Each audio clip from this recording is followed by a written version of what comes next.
Hello అండి అందరికీ. నా ఛానల్‌ని షేర్ చేయండి, లైక్ చేయండి, సబ్స్క్రైబ్ చేయండి. అలాగే మీ ఇంటి గంటతో పాటు మా ఛానల్ గంటను మోగించండి. ఈరోజు నేనైతే మాత్రము ఆకుకూర ఫ్రై అండి. ఆకుకూర ఫ్రై ఎలా చేసుకోవాలనేది నేను ముందుగా మీకు చూపిస్తా అన్నమాట.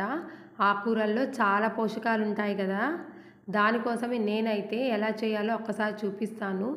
డాక్టర్స్ చిన్నపిల్లలకు కానీ పెద్దవాళ్ళకి కానీ ముఖ్యంగా ప్రెగ్నెంట్ లేడీస్ని కానీ ఎక్కువ తినమని చెప్పి ప్రిఫర్ చేసేది ఏదైనా ఉంది అంటే మాత్రము ఆకుకూరలండి. దానికోసం నేనైతే మాత్రము ఎలా ఫ్రై చేస్తాను అనేది నేను ఒక్కసారి మీతో షేర్ చేస్తాను అన్నమాట.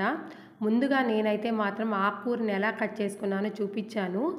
చాలామంది ఆకులు మాత్రమే వేస్తాము ఆకుకూర ఫ్రైకి అంటారు. అలా కాకుండా కాండంతో పాటు వేస్తేనే దాని టేస్ట్ కానీ బలం కానీ ఎక్కువ ఉంటుందండి. చూడండి, తర్వాత నేనైతే మాత్రము ఎండుమిరపకాయలు తెల్లగడ్డ తీసుకున్నా అన్నమాట. ఇవి వచ్చి వేరుశనగ పప్పులు దోరగా వేయించాను. సిమ్లో పెట్టి బాగా దోరగా వేయించినట్లయితే మనము చాలా టేస్టీగా ఉంటుందండి కూర కూడాను. దాని తర్వాత నేనైతే మాత్రము చూపించాను కదండి గ్లాసు, ఆ గ్లాస్తో నేనైతే వేరుశనగ పప్పు తీసుకున్నా అన్నమాట.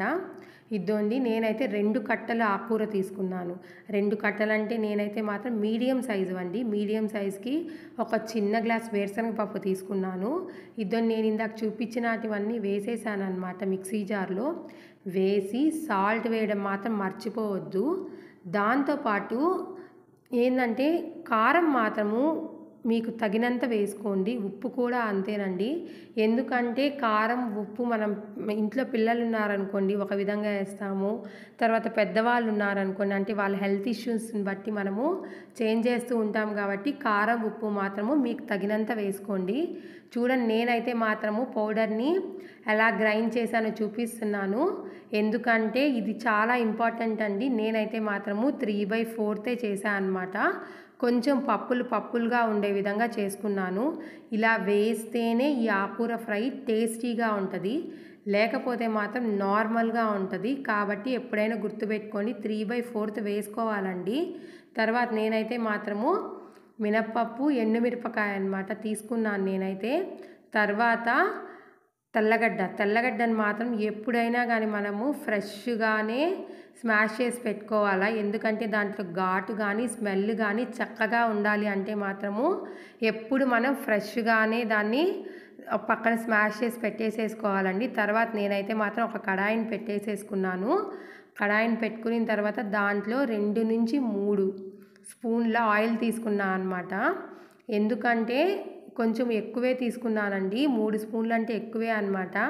యాక్చువల్గా ఎందుకు అంటే కింద అడుగంటకుండా ఆకుకూర నీట్గా రావాలి అంటే మాత్రము 3 స్పూన్స్ కంపల్సరీ వేసుకోవాలండి. ఆయిల్ హీట్ అయిన తర్వాత నేనైతే ఆవాలు వేసుకున్నా అన్నమాట. ఆవాలు వేసిన తర్వాత నేను ఇందాక చూపించాను కదండి మినప్పప్పు ఎండుమిరపకాయ అని చెప్పి, ఆ ఎండుమిరపకాయ మినప్పప్పు వేసేసాను అన్నమాట. వేసిన తర్వాత ఇప్పుడు తెల్లగడ్డ కూడా వేసేసాను. మొత్తం బాగా దోరగా వేయించిన తర్వాత ఇందాక పక్కన పెట్టుకున్నాను కదండి ఆకుకూర వేసేసాను అన్నమాట. ఆకుకూర వేసిన తర్వాత నేనైతే మాత్రం చూడండి ఎలాంటి మూతతో క్లోజ్ చేశానో, మీరు కూడా కంపల్సరీగా ఇలాగా పెద్దదిగా ఉండే మూత తీసుకొని క్లోజ్ చేయండి. ఎందుకంటే ఆకుకూరలో వాటర్ అంతా కూడాను ముందు బయటికి వచ్చేసాయనుకోండి అప్పుడు లోపలే ఉంటాయన్నమాట. లేకపోతే మూత కానీ క్లోజ్ చేయనక్కర్లేదు అని అనిపిస్తే మాత్రం మీకు ఆ వాటర్ అంతా కూడా మనకి ఆవిరైపోతాయండి, సరిగ్గా రాదనమాట ఫ్రై అనేది. దానికోసం నేనైతే మాత్రం ఎప్పుడు మూత క్లోజ్ చేసే పెడతానన్నమాట. మీరు కూడా తప్పకుండా క్లోజ్ చేయండి. అప్పుడు మాత్రమే ఆకుకూరలో ఉండే వాటర్ అంతా బయటకు వచ్చి బాగా అనేది ఆకుకూర బాగా ఫ్రై అవుతుంది అన్నమాట. టేస్ట్ కూడా చాలా బాగా వస్తుందండి. బాగా ఫ్రై అయిపోయిన తర్వాత ఇద్దండి, నేనైతే మాత్రము పౌడర్ని వేసేసుకుంటున్నా అన్నమాట. మీకు చెప్పాను కదండి ముందుగా, మీకు ఎంత కావాలంటే అంత పౌడర్ వేసుకోండి. ఎందుకంటే కొంతమంది ఎక్కువ పౌడర్తో తినేవాళ్ళు ఉంటారు, కొంతమంది తక్కువ లైక్ చేసే వాళ్ళు ఉంటారనమాట. దానికోసం నేనైతే మాత్రము మీకు ఎలా పౌడర్ చేయాలో అనేది నేను చెప్పానండి. అది మాత్రం క్వాంటిటీ మాత్రము మీకెంత కావాలో అంత వేసుకోండి. నేనైతే మాత్రం ఫుల్ వేసేస్తా అనమాట. ఎందుకంటే చాలా టేస్టీగా ఉంటది. ఆ పౌడర్‌తో ఆకుకూర ఫ్రై చేసుకొని తిన్నామంటే, ముఖ్యంగా ప్రెగ్నెంట్ లేడీస్ అయితే మాత్రము కప్పులో వేసేసుకొని నార్మల్‌గా అన్నంతో కాకుండా శుభ్రంగా ఈవినింగ్ స్నాక్ లాగానో లేకపోతే 11:00 అప్పుడు మార్నింగ్ 11:00 అప్పుడు తినేసేయొచ్చనమాట. అంత టేస్టీగా ఉంటదండి. పిల్లలకి కూడా ఇది చాలా మంచిదనమాట. తప్పక ట్రై చేయండి. పిల్లలకే కాదు పెద్దవాళ్ళకి కూడా చాలా మంచిది. ముఖ్యంగా ప్రెగ్నెంట్ లేడీస్‌కి అలాగే బ్లడ్ తక్కువ అన్న వాళ్ళకి మాత్రము ఇలా ఆకుకూర ఫ్రై చేసుకొని తిన్నట్లయితే చాలా అంటే చాలా హెల్తీగా ఉంటారండి. Thanks for watching this video. Thank you. Comments మాత్రం చేయడం మర్చిపోవద్దు.